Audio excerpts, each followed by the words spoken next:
Hello.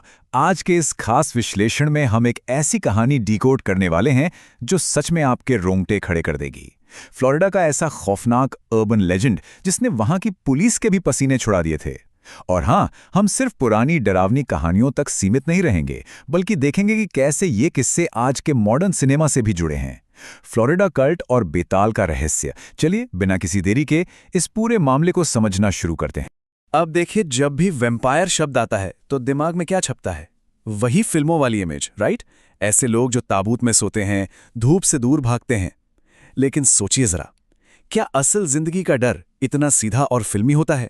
आज हम जिन सबूतों और घटनाओं की बात कर रहे हैं, वो उस पूरी धारणा को पलट कर रख देंगे। यकीन मानिए, आगे जो तथ्य आने वाले हैं वो किसी भी हॉरर फिल्म से कहीं ज्यादा परेशान करने वाले हैं। तो इस पूरी मिस्ट्री की शुरुआत होती है फ्लोरिडा के एक पुलिस स्टेशन से। कुछ टीनेजर्स वहां पहुंचते हैं अपनी दोस्त सारा की गुमशुदगी की रिपोर्ट लिखवाने। सारा पिछले दिन से गायब थी, फोन भी बंद था। अब सुनिए, अभी पुलिस रिपोर्ट दर्ज ही कर रही थी कि अचानक एक कॉल आता है। दूसरी तरफ कोई कुछ बोल नहीं रहा था, सिर्फ चीखने और रोने की खौफनाक आवाजें आ रही थीं। पुलिस फौरन हरकत में आती है और नंबर ट्रेस करती है। वो लोकेशन शहर से कई किलोमीटर दूर एक वीरान इलाके की थी। बस यहीं से एक नॉर्मल मिसिंग पर्सन का केस एक खौफनाक इन्वेस्टिगेशन में बदल जाता है। ऑफिसर ब्रैड और डेरिक जब उस ट्रेस की गई लोकेशन पर पहुंचते हैं तो मंजर सच में भयानक था। उन्हें सड़क किनारे एक लड़की बेहोश मिलती है, सारा। लेकिन उसकी हालत, उसका पूरा शरीर नीला पड़ रहा था। और सबसे अलार्मिंग बात यह थी कि उसके बाएं हाथ से लगातार खून बह रहा था। देखते ही समझ आ रहा था कि ये कोई आम एक्सीडेंट तो बिल्कुल नहीं है। बिना एक भी पल गवाए दोनों ऑफिसर्स ने उसे तुरंत अस्पताल पहुंचाया। अस्पताल में डॉक्टर्स ने जो खुलासा किया उसने पूरी जांच की दिशा ही बदल दी। और वो खुलासा जुड़ा है इस नंबर से, 48। डॉक्टर्स ने बताया कि सारा के शरीर से पिछले 48 घंटों से लगातार खून निकाला जा रहा था। जी हां, पूरे 2 दिन तक। किसी इंसान के शरीर से ऐसे खून खींचना, ये सुनकर ही सिहरन होती है। पुलिस को तुरंत समझ आ गया कि वे किसी मामूली किडनैपर से नहीं, बल्कि किसी बेहद खतरनाक और डरावने ग्रुप से डील कर रहे हैं। खून निकालने वाली बात तो भयानक थी ही, लेकिन मेडिकल रिपोर्ट में कुछ और चीजें भी सामने आईं। सारा के 3 दांत गायब थे। उसके हाथों पर अजीब से जलने के निशान थे जिनका कोई लॉजिकल कारण समझ नहीं आ रहा था। और सबसे अजीब बात, उसकी पीठ पर किसी अनजान भाषा में कुछ लिखा हुआ था। ये तीनों चीजें साफ इशारा कर रही थीं कि ये कोई नॉर्मल क्राइम नहीं है। ये किसी गहरे, शायद तांत्रिक या कल्ट से जुड़ी किसी डार्क प्रैक्टिस का हिस्सा था। अब यहां से ये कहानी एक बहुत ही डार्क मोड़ लेती है।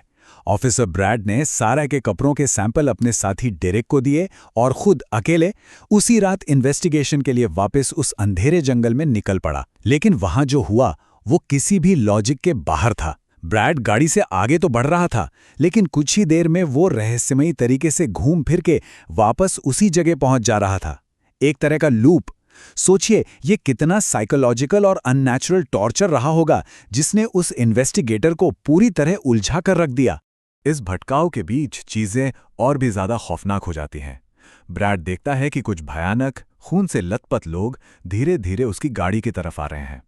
ऑब्वियसली वो तुरंत अपनी बंदूक निकालता है और निशाना साधता है।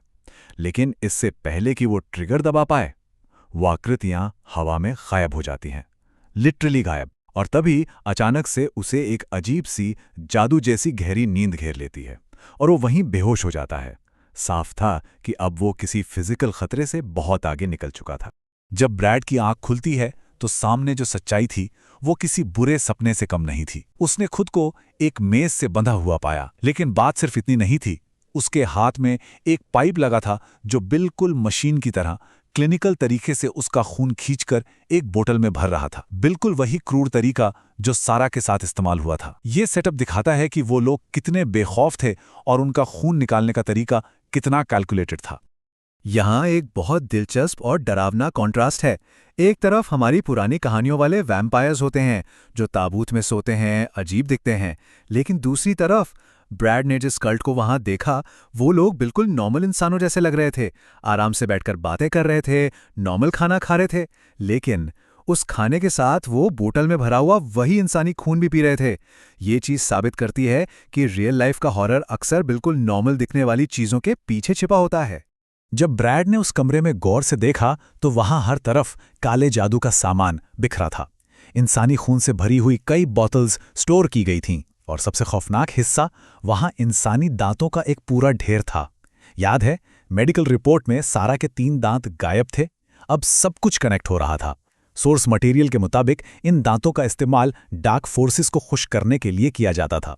ये सारी चीजें चीख चीख कर बता रही थीं कि ये एक खौफनाक सुपरस्टिशियस कल्ट का काम था। अब वक्त बीत रहा था और ब्रैड के शरीर से खून लगातार कम हो रहा था। वो किसी तरह अपनी रस्सियां खोलता है और वहां से भागने में कामयाब हो जाता है। बाहर उसे एक फ़ोन बूथ दिखता है और वो तुरंत स्टेशन कॉल करता है। फ़ोन उठाता है ऑफिसर डेरिक, लेकिन यहां एक बार फिर वही रोंगटे खड़े कर देने वाला पैटर्न रिपीट होता है। फ़ोन पर ब्रैड की आवाज़ नहीं आती, सिर्फ चीखने और रोने की आवाज़ें सुनाई देती हैं। डेरिक जब लोकेशन ट्रेस करके वहां पहुंचता है तो घंटों बाद ब्रैड उसे ठीक उसी जगह तड़पता हुआ मिलता है जहां सारा मिली थी।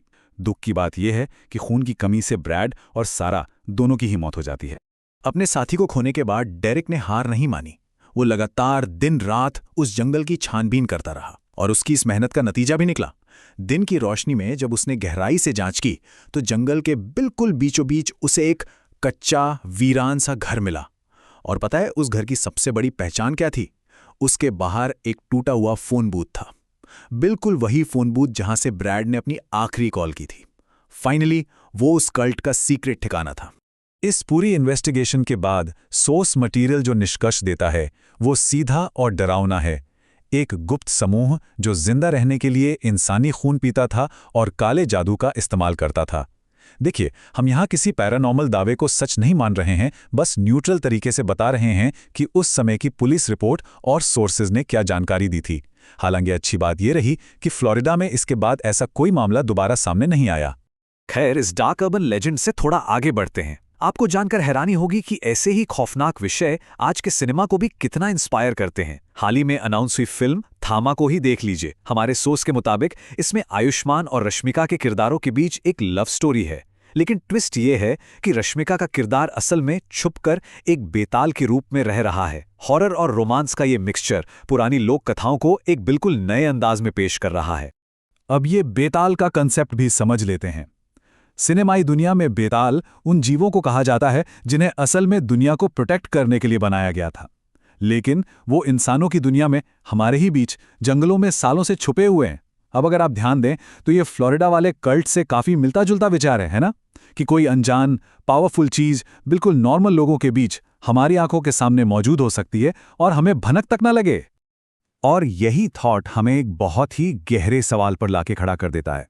दुनिया भर में वैम्पायर्स, कल्ट्स और बेताल जैसी अनगिनत लोक कथाएं हैं, लेकिन इन सब को जानने के बाद क्या हम कभी ये सोचते हैं कि क्या बेताल या ऐसी ही कोई रहस्यमयी शक्ति वाकई हमारे बीच समाज की परतों में छुपकर रह सकती है?